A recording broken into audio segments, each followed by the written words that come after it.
Hello students, today our topic is electric field. तो सबसे पहले हम समझने वाले हैं what is the concept of electric field. ये होती क्या है, ठीक है ना। हम बिल्कुल बेस से स्टार्ट कर रहे हैं और ये जो कॉन्सेप्ट दिया था बेसिकली ये फैराडे जी ने दिया था।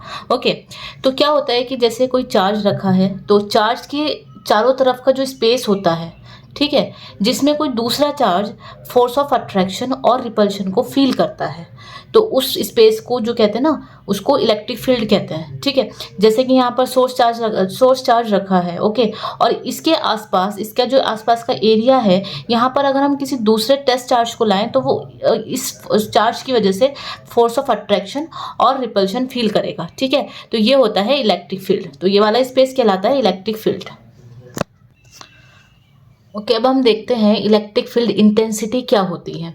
ठीक है, तो इसे the electric field intensity at any point is the strength of electric field at that point. ठीक है, इंटेंसिटी का मतलब क्या होता है कि उस पॉइंट पर इलेक्ट्रिक फील्ड की क्या स्ट्रेंथ है, कितना, मतलब कितनी उसकी पावर है ना, ये हम उसमें देखते हैं।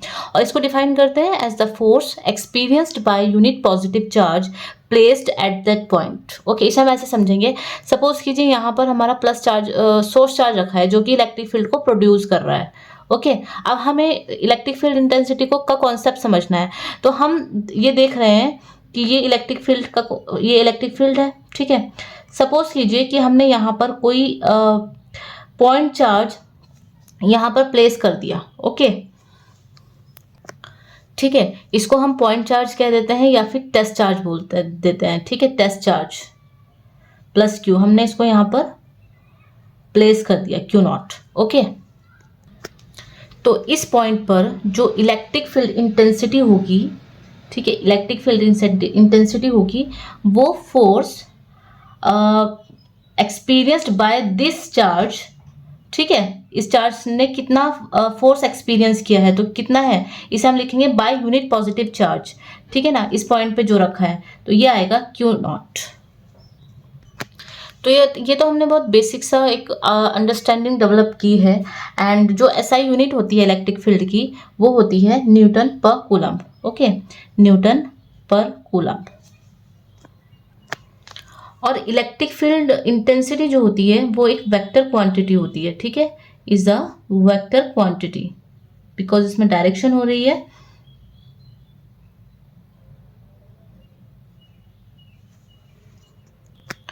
एंड इसकी डायरेक्शन का कैसे पता लगाएंगे, इसकी डायरेक्शन सेम होगी, same direction as force,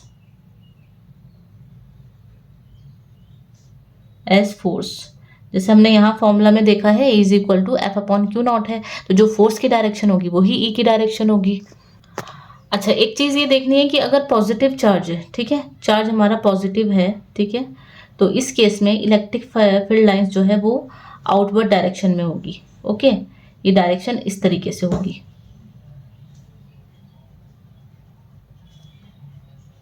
and अगर हमारा चार्ज नेगेटिव है तो इसकी डायरेक्शन अपोजिट हो जाएगी, इनवर्ड डायरेक्शन में इलेक्ट्रिक फील्ड इंटेंसिटी होगी, इलेक्ट्रिक फील्ड होगी। ओके, इंटेंसिटी तो हमने देखना होता है इस पर कितनी इंटेंसिटी हो रही है, लेकिन जो इलेक्ट्रिक फील्ड की डायरेक्शन होगी वो चार्ज के साइन पे डिपेंड करेगी। ओके स्टूडेंट्स, यहाँ पर हमने देखा कि कोई चार्ज रखा है, सोर्स चार्ज, इसे हमने कहा है सोर्स चार्ज। इस चार्ज के अराउंड एक इलेक्ट्रिक फील्ड, इस चार्ज के अराउंड जो स्पेस है इसको इलेक्ट्रिक फील्ड कहा गया है। उस स्पेस में कोई दूसरा चार्ज फोर्स ऑफ अट्रैक्शन और रिपल्शन को फील करेगा। लेकिन अगर क्या हो कि अगर ये वाला चार्ज भी, ये जो यूनिट चार्ज है, ये जो टेस्ट चार्ज है, ये भी अपनी एक इलेक्ट्रिक फील्ड प्रोड्यूस कर दे, तो ये भी प्रॉब्लम हो सकती है कि हम इसका इलेक्ट्रिक फील्ड इंटेंसिटी फाइंड कर रहे हैं या इसकी कर रहे हैं। तो इसके लिए हम लिखते हैं E R at distance R. ये है मतलब हमें जो इलेक्ट्रिक फील्ड इंटेंसिटी हम फाइंड कर रहे हैं आर डिस्टेंस पे कर रहे हैं। Okay, is equal to F at R distance upon Q naught. ये है हमारा टेस्ट चार्ज, और इसमें हम लिमिट लगा देते हैं। लिमिट जो होगी हमारी वो क्यू नॉट टेंड करेगी, टेंड्स टू 0। ओके, तो क्या है कि ये जो क्यू चार्ज है ये एक पॉइंट चार्ज होना चाहिए, इसकी मतलब इसकी जो वैल्यू है वो बहुत ज़्यादा नहीं होगी, नहीं तो ये अपना भी इलेक्ट्रिक फील्ड प्रोड्यूस करेगा, ठीक है। तो ये हमें कंडीशन इसलिए लगानी पड़ती है कि ये जो चार्ज है ये पॉइंट चार्ज होना चाहिए। तो जितना क्यू नॉट की वैल्यू जितनी कम होगी उतना ही एक्यूरेटली हम ई आर की वैल्यू फाइंड आउट करेंगे। एंड जो मिनिमम पॉसिबल वैल्यू है इस टेस्ट चार्ज की वो है 1.6 इंटू 10⁻⁻19 कूलम्ब,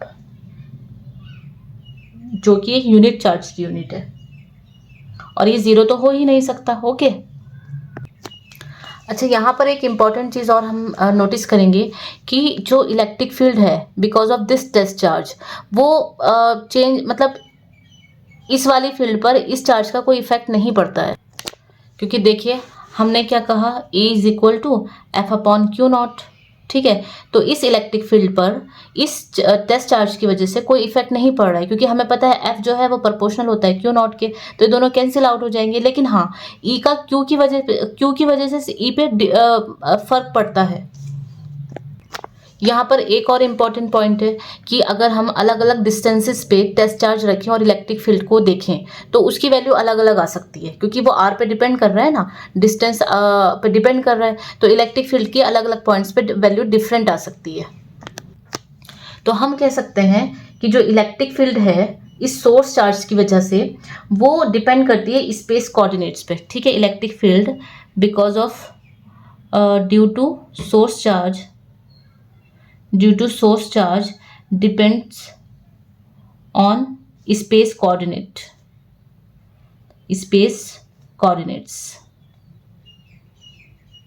Okay students, तो अब हम देखेंगे electric field intensity due to a point charge. Okay, हम इसको डायग्राम से समझते हैं। सपोज कीजिए यहाँ पर एक चार्ज रखा है, सोर्स चार्ज रखा है O पे, ठीक है, और हमें R नॉट डिस्टेंस पे एक हमने टेस्ट चार्ज रखा P पॉइंट पे, और इस पॉइंट पे हमने क्या निकालनी है, इलेक्ट्रिक फील्ड इंटेंसिटी निकालनी है, ठीक है। तो फोर्स किस डायरेक्शन में होगा, फोर्स आउटवर्ड डायरेक्शन में होगा, क्योंकि यहाँ पर कोई अपोजिट साइन तो है नहीं। ओके, तो first of all we have to write the formula for force according to Coulomb's law. What is it? 1 upon 4 pi epsilon naught Q, कौन कौन से चार्जेस है, Q and Q not upon distance square, that is R not का square. Okay, और यहाँ पर चूंकि हमें डायरेक्शन भी देखनी है तो हम एक यूनिट वेक्टर लेंगे जो होगा R not cap, this is unit vector, जिसकी डायरेक्शन जो होगी Q से लेके Q नॉट की तरफ होगी। ओके,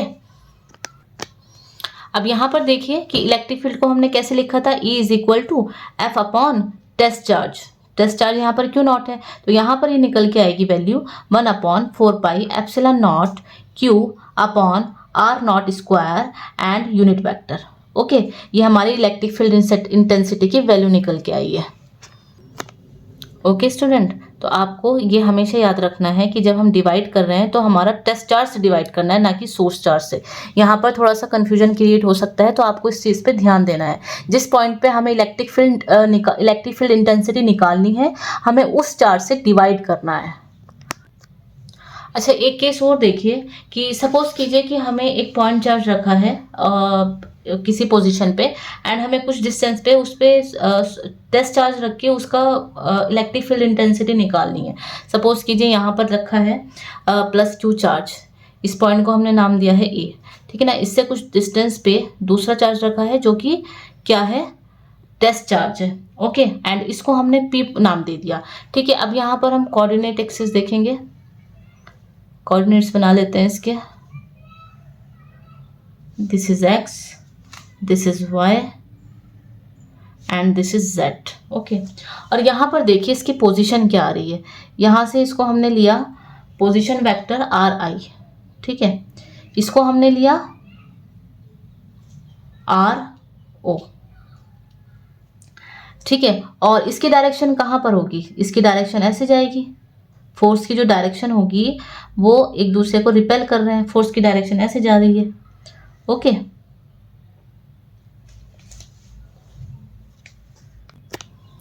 तो अकॉर्डिंग टू कूलम्स लॉ हम फोर्स निकाल रहे हैं इन दोनों के बीच का। It would be equal to F is equal to 1 upon 4 pi epsilon naught Q not upon ये वाला डिस्टेंस क्या होगा, R I minus R O, ठीक है, या इसको हम लिख सकते हैं आर आई ओ, ठीक है। तो यहाँ पर आएगा ये R I O square and unit vector, इसकी डायरेक्शन किधर होगी, इसको हम ऐसे भी लिख सकते हैं ना स्टूडेंट्स, 1/4πε0 क्यू नॉट अपॉन, यहाँ पर हम इसको यूनिट वेक्टर को कन्वर्ट कर लेंगे इसमें, एंड ये बनेगा हमारा क्यूब। ओके, तो अब देखिए इसको हम कैसे लिख सकते हैं, फाइनल माइनस इनिशियल होता है ना, तो हम इसको लिख सकते हैं R I not is equal to R O not minus R I. Okay, और इसको हम यहाँ पर लिख सकते हैं F is equal to 1/4πε0 Q not. Okay, यहाँ पर हम इसकी वैल्यू पुट करेंगे R not minus R I whole cube and R I O. तो इसको जब हम खोलेंगे तो R not minus R I आ जाएगा। थोड़ा सा आपको लग रहा होगा कि थोड़ा अजीब सा, मतलब काफ़ी सारी कैलकुलेशन हो रही है, बट ये अगर समझ में आ जाए ना बहुत इजी हो जाता है। अब हमने क्या करना है, और सिंपली हमें इलेक्ट्रिक फील्ड इंटेंसिटी को देखना है, E is equal to F upon Q naught, ठीक है, और इसको हम लिख सकते हैं E इज इक्वल टू क्या आएगा हमारा 1/4πε0 क्यू नॉट कैंसिल आउट हो जाएगा upon R O minus R I whole cube and R O minus R I. Okay students, तो this is electric field intensity अगर हम कोऑर्डिनेट सिस्टम के according देखें, क्योंकि क्वेश्चन में आपको पोजीशन वेक्टर दिया होगा कहीं पर, तो आपको जब निकालना होगा तो इस फॉर्मूले से निकलेगा, आपको उस वाले फॉर्मूले से नहीं निकल पाएंगे, आपको इस फॉर्मूले से निकाल पाना होगा। अच्छा, हमने देखा कि जो इलेक्ट्रिक फील्ड का इंटेंसिटी का मैग्नीट्यूड होता है किसी गिवन सोर्स चार्ज की वजह से, वो सिर्फ डिस्टेंस पे डिपेंड करता है, ठीक है। इसका मतलब ये हुआ कि at equal distances from the source charge magnitude of electric field intensity same होगा, ठीक है। और अगर पॉइंट चार्ज सेंटर पे है किसी स्फीयर के, तो मैग्नीट्यूड जो होगा इलेक्ट्रिक फील्ड का at every point on the surface of the sphere would be the same, ठीक है। तो हम कह सकते हैं कि electric field due to a single charge is spherically symmetric. Now students, we have to find electric field intensity due to group of charges. Okay, suppose there are many charges, okay, and at any point we have to find the electric field intensity of all the charges. Okay, so it will be vector sum of electric field intensities due to individual charges. Suppose कीजिए कि यहाँ पर multiple charges रखे हैं और हमें P point पे electric field intensity को निकालना है। तो सबसे पहले हम फोर्स निकालेंगे due to this charge, total इसमें फोर्स निकालने के बाद इलेक्ट्रिक फील्ड निकालेंगे due to all the charges. Okay, तो it would be vector sum, okay, and इन सबको हम समेशन लगा के ऐड करेंगे, तो E is equal to 1/4πε0 summation I is equal to n number of charges हो सकते हैं, 1 मतलब 2 3 4 and more than 2, okay, and this is charge, जो जिस चार्ज पे हमें निकालना है उसी का डिस्टेंस हमने रखना है और उसी का यूनिट वेक्टर हमने रखना है।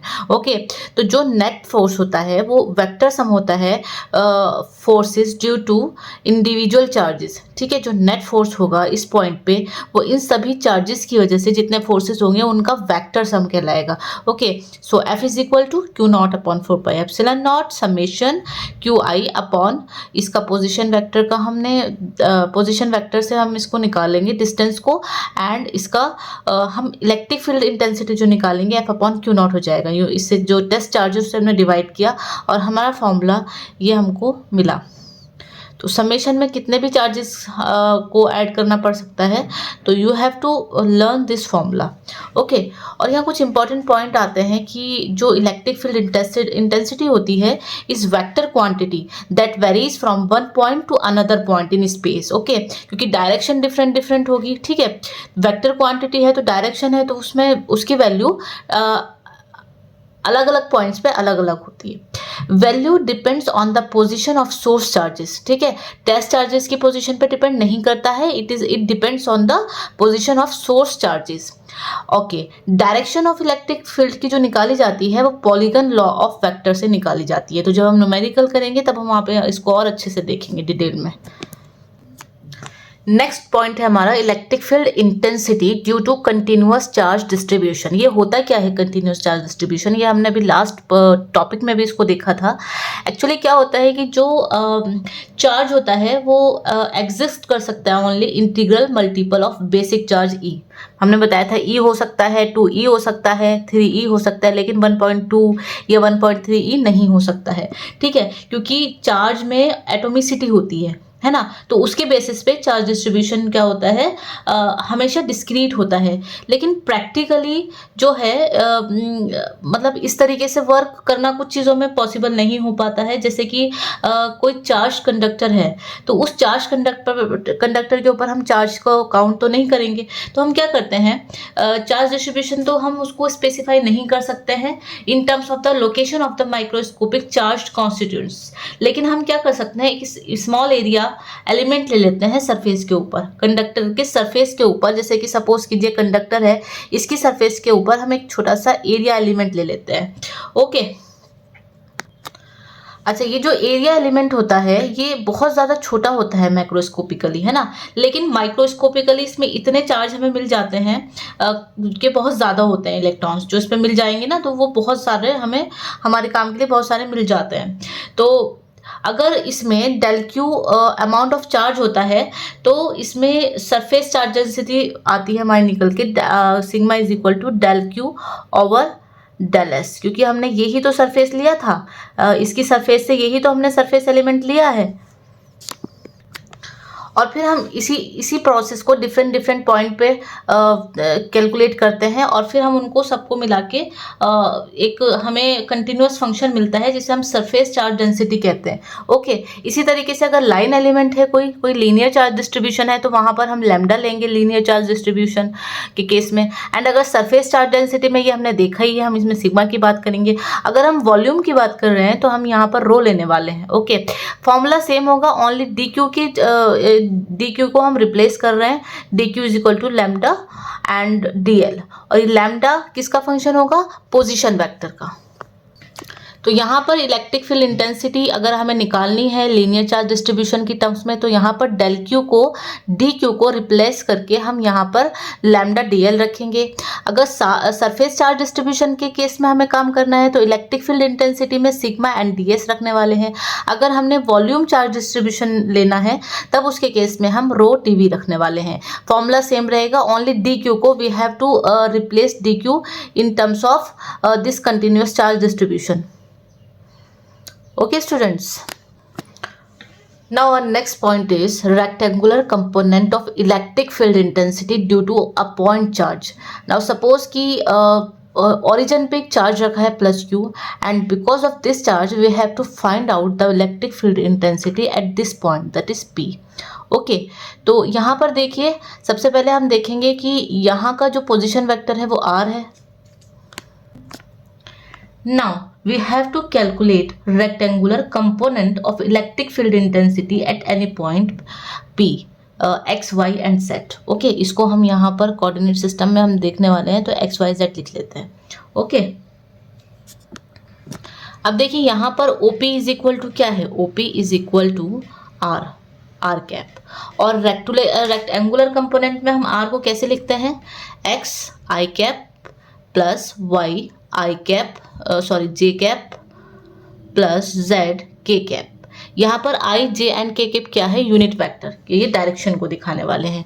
और मैग्नीट्यूड कैसे लिखना है r का, r magnitude of r upon is equal to under root X square plus Y square plus Z square.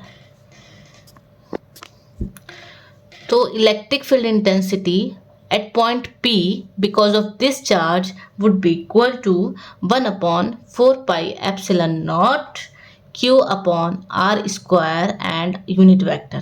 Okay, अब इसको हमें रेक्टेंगुलर कंपोनेंट में कन्वर्ट करना है, तो सबसे पहले हम इसको लिखते हैं E is equal to 1 upon 4 pi epsilon not Q और R vector upon R cube. Okay students, अब यहाँ पर only we have to put the value of this R and magnitude of R. Okay, then we get E is equal to 1 upon 4 pi epsilon naught Q. R is what? Xi cap plus Y j cap plus Z k cap. Okay, and R square is what? It would be equal to X square plus Y square plus Z square power half and square would be equal to 3 by 2. Okay students, अब हमें यहाँ पर एक case और देखना है. ये तो हमने only electric field intensity because of this charge निकाल दिया है. अब सपोज ये करना है कि ये इलेक्ट्रिक फील्ड की ये जो इलेक्ट्रिक फील्ड है ये भी 3 कंपोनेंट में डिवाइड हो रहा है. Now suppose this is like this. ये जो इलेक्ट्रिक फील्ड इंटेंसिटी है इसको हमने 3 कंपोनेंट में डिवाइड किया. दिस इज x, यहाँ पर x है, this is z and this is y. Okay, तो अब हमने देखा कि जो Ex, Ey एंड Ez हैं वो इस इलेक्ट्रिक फील्ड के कंपोनेंट हैं. ठीक है, तो जो टोटल फील्ड आएगा वो क्या आएगा? Suppose there are 3 component. तो सबसे पहले हम इसको लिख लेते हैं. If Ex, Ey and Ez are the component of E, are the component of E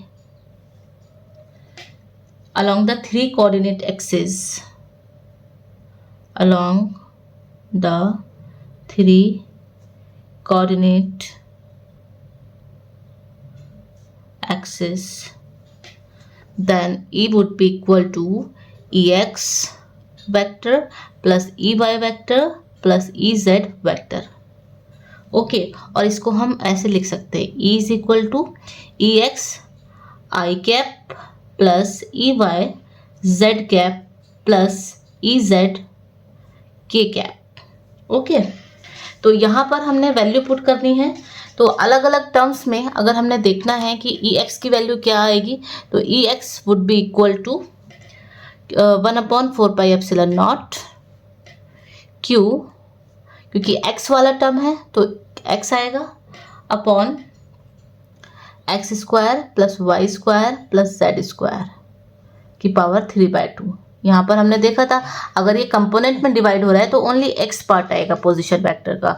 Ey में सेम केस होगा. Ey is equal to 1 upon 4 pi epsilon not Q y upon x square plus Y square plus Z square की power 3 by 2. And in the same way Ez would be equal to 1 upon 4 pi epsilon naught Qz. This is position of electric field intensity, and this would be x square plus y square plus z square की whole power 3 by 2. Okay, तो यहाँ पर calculation करते हुए शायद आपको इतना ज़्यादा थोड़ा सा डिफ़िकल्ट लग रहा हो, लेकिन जब आप न्यूमेरिकल करेंगे तो ये बहुत ही ज़्यादा हेल्पफुल होने वाला है. ओके स्टूडेंट्स, ओके चलिए इसमें नेक्स्ट पॉइंट देखते हैं कि द इलेक्ट्रिक फील्ड जो है, the electric field is spherically symmetric, है ना. तो यहाँ से देखा हमने कि इस डायरेक्शन में जा रहा है, इस डायरेक्शन में, इस डायरेक्शन में, तो ये स्फेरिकल सिमेट्रिक होती है. दैट इज अगर x is equal to y is equal to z करें तो यहाँ पर हमने मिलने वाला है कि इसकी जो वैल्यू होगी ना, Ex is equal to Ey is equal to Ez. Okay, इसका मतलब हुआ कि at equal distances from the charge, at equal distances from the charge field intensity would be equal. ठीक है, और दूसरी बात यह है कि इलेक्ट्रिक इंटेंसिटी किसी भी पॉइंट पे इनवर्सली प्रोपोर्शनल करती है as the square of the distance of the point from the charge. ठीक है ना, दिस इज ओके. तो इसके इनवर्सली स्क्वायर के डिस्टेंस के बराबर होती है. Now students, we will see physical significance of electric field. So first of all we will see what is the meaning of field here. Actually it refers to a quantity that is defined at every point in space. Suppose this is source charge and this is space around this source charge, and here another charge, another test charge can experience electric field. Okay, So this is called field. Okay. The electric field at a point in space around a system of charges give us the force a unit positive test charge would experience. That is this one. Suppose this is test charge and it would experience the force here. Okay. When placed at that point without disturbing the system, the field is independent of test charge that we place at a point to determine the electric field. Okay इसका मतलब हम दोबारा से देखते हैं कि ये वाला जो टेस्ट चार्ज है, जो फील्ड है, वो इंडिपेंडेंट होती है of this test charge. Okay, मतलब ऐसा नहीं है इसके आने से फील्ड कम या ज़्यादा हुई है. Okay, and this field varies from point to point. चूंकि force is a vector quantity, so therefore electric field is a vector field. Okay, and from this knowledge of electric field intensity we can find the magnitude and direction of force experienced by this unit charge, this test charge. ठीक है, this point पे. Okay, या हम इसको लिख सकते हैं F at distance r or at position r is equal to q naught E and at position r. Okay, इसका मतलब हुआ कि हम फोर्स फाइंड आउट कर सकते हैं. Okay, so this is a physical significance of electric field intensity. Students, अब हमारा बहुत इंपॉर्टेंट कॉन्सेप्ट है इलेक्ट्रिक फील्ड लाइंस. ओके, ये कॉन्सेप्ट हमें दिया गया था फेराडे जी की वजह से ये हमें मिला था. And this is a non mathematical way कि हम इस इलेक्ट्रिक फील्ड की जो लाइंस हैं, कोई चार्ज रखा है और उसके अराउंड जो इलेक्ट्रिक फील्ड लाइंस है वो हम नॉन मैथमेटिकल तरीके से विजुअलाइज करते हैं. तो बेसिकली क्या होता है, electric field line as a path, हम इसको डिफाइन कैसे करते हैं वो देखते हैं. We define it as a path, चाहे वो स्ट्रेट हो और curved in an electric field such that tangent to it at any point gives the direction of electric field intensity at that point. इसको हम समझते हैं कि क्या है कि suppose this is a curved electric field line, okay, AB, and at this point this is point Q, and eight this point जो tangent हम इस पर डालेंगे तो ये टेंजेंट की जो डायरेक्शन होगी वो डायरेक्शन देगी इलेक्ट्रिक फील्ड की इस पॉइंट पे. And suppose this is point P, यहाँ पर हमने जो टेंजेंट डाला वो डायरेक्शन दे रही है इलेक्ट्रिक फील्ड की at this point. Okay, and we know that from positive charge the electric field lines are outward in direction. It would be outward, and in negative charge it would be inward. तो इस ही चीज़ से यहाँ पर भी कभी कभी confusion हो जाता है. तो न्यूमेरिकल या MCQs क्वेश्चन आते हैं, या नीट में जो एग्जाम्स होते हैं, नीट के एग्जाम्स में भी इस तरह की चीज़ों में अगर कन्फ्यूजन है तो फिर क्वेश्चन ही सॉल्व नहीं हो पाएंगे. एंड दूसरी चीज़ें यहाँ पर जो इलेक्ट्रिक फील्ड लाइंस होती हैं वो पॉजिटिव से हमने देखा आउटवर्ड एंड नेगेटिव की तरफ. तो यहाँ से अगर ये लाइंस जाएंगी तो ऐसे जा रही हैं, direction would be like this positive to negative, positive to negative, positive to negative. Okay student, so like this we have to make this diagram like this.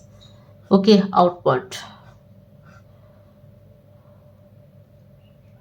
and from negative it would be inward. Okay, now suppose a point P and it represents the neutral point where net electric field intensity is 0. In this case we have to find how the electric field lines affect it. And here charges are not equal. This is big one and this is a small one. Okay, तो जो neutral point होगा वो closure होगा to smaller charge. Okay, अगर मान लीजिए दोनों equal होते तो बिल्कुल मिड में लाई करता, लेकिन चूंकि ये अनइक्वल है, ये वाला ज़्यादा है, तो जो भी न्यूट्रल पॉइंट होता है वो स्मॉलर चार्ज के थोड़ा सा पास में लाई करता है. ठीक है, और अगर दोनों चार्जेस इक्वल हैं तो फिर वो बिल्कुल मिड पॉइंट से होके जाएगा. नाउ स्टूडेंट्स हम देखेंगे properties of electric field lines. हमने देखा these are continuous curves starting from positive and ending at negative. Okay, and no electric lines of force exist inside the charged body.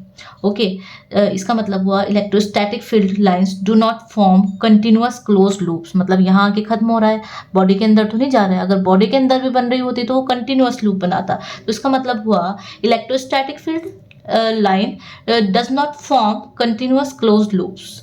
Okay, and हमने यहाँ पर देखा था कि जो इलेक्ट्रिक फील्ड लाइंस हैं उस पर टेंजेंट, किसी भी पॉइंट पे जो टेंजेंट हम डालेंगे वो इलेक्ट्रिक फील्ड लाइन की डायरेक्शन हमें देगी उस पॉइंट पर। And no intersection of two electric field lines, ठीक है, मतलब ऐसा नहीं है कि ये दो लाइंस एक दूसरे से इंटरसेक्ट करती, कभी भी इंटरसेक्ट नहीं कर सकती है। ओके, नेक्स्ट पॉइंट है always normal to the surface of a conductor. ठीक है, सपोज कीजिए कंडक्टर है, इसके सरफेस से हमेशा नॉर्मल होगी, चाहे ये आउटवर्ड जा रही है चाहे इनवर्ड आ रही है, तो always it would B normal.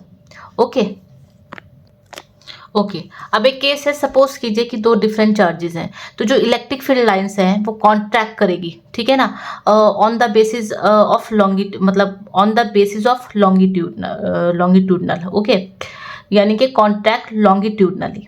ठीक है, अगर सेम चार्जेस हैं तो ये लेटरल प्रेशर डालेगी on account of repulsion between like charges. Okay, जैसे कि ये लेटरल डाल रही है, ओके, इस वाले केस में।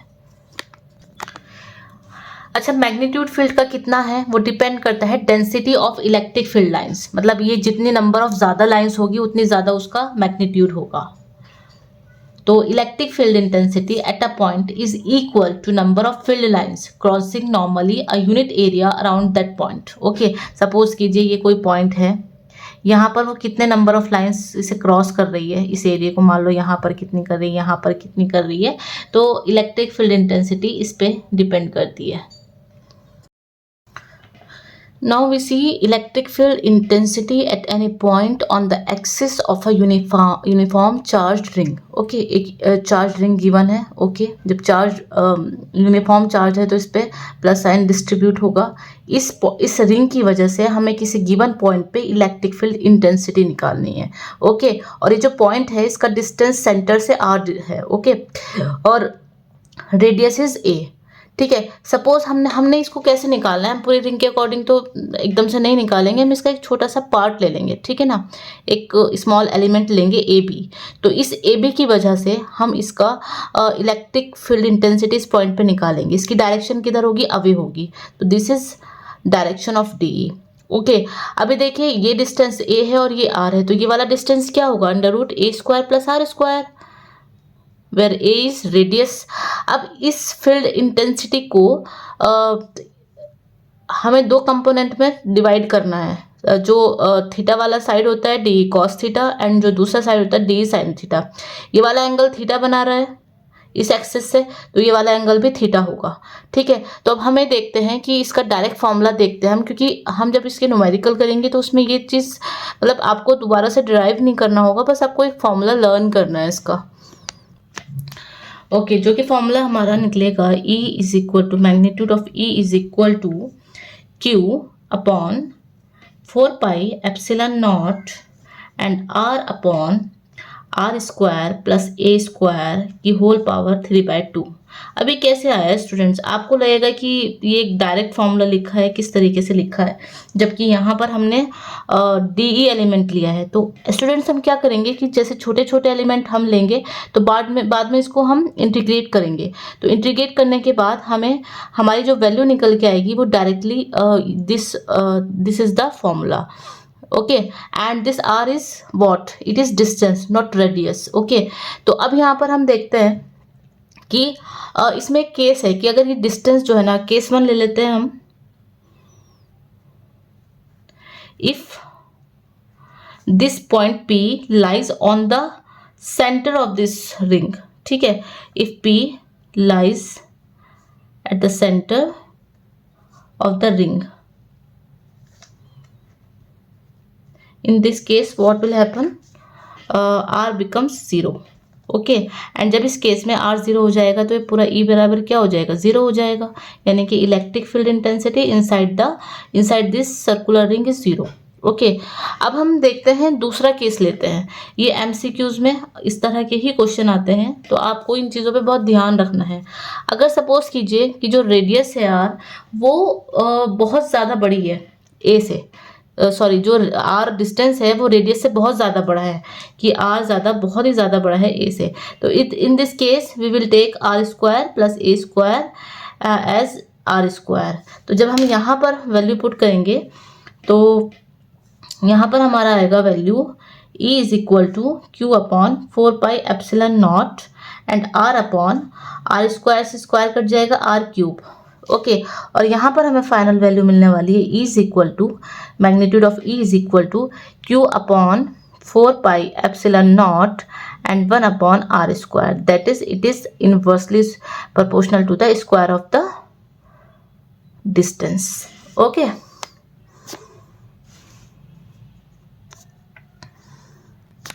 एंड देखिए यहाँ पर डायरेक्शन क्या होगी, जब हम इस पूरे लूप की वजह से निकालेंगे तो इसकी डायरेक्शन इधर डायरेक्शन में आएगी अलोंग px, है ना, तो इसकी डायरेक्शन में ये हमें मिलने वाली है।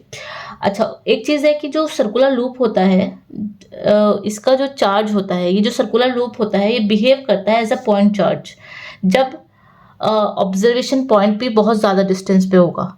जाहिर सी बात है, देखिए हमें देखने में सूरज हो या चांद हो बहुत छोटे दिखाई देते हैं क्योंकि वो बहुत ज़्यादा डिस्टेंस पे होते हैं, हालांकि वो बहुत ज़्यादा उनका जो साइज़ है वो बहुत बड़ा है। इसी तरीके से यहाँ पर जब डिस्टेंस ही बहुत ज़्यादा हो जाएगा तो पॉइंट चार्ज की तरह बिहेव करेगा, ठीक है।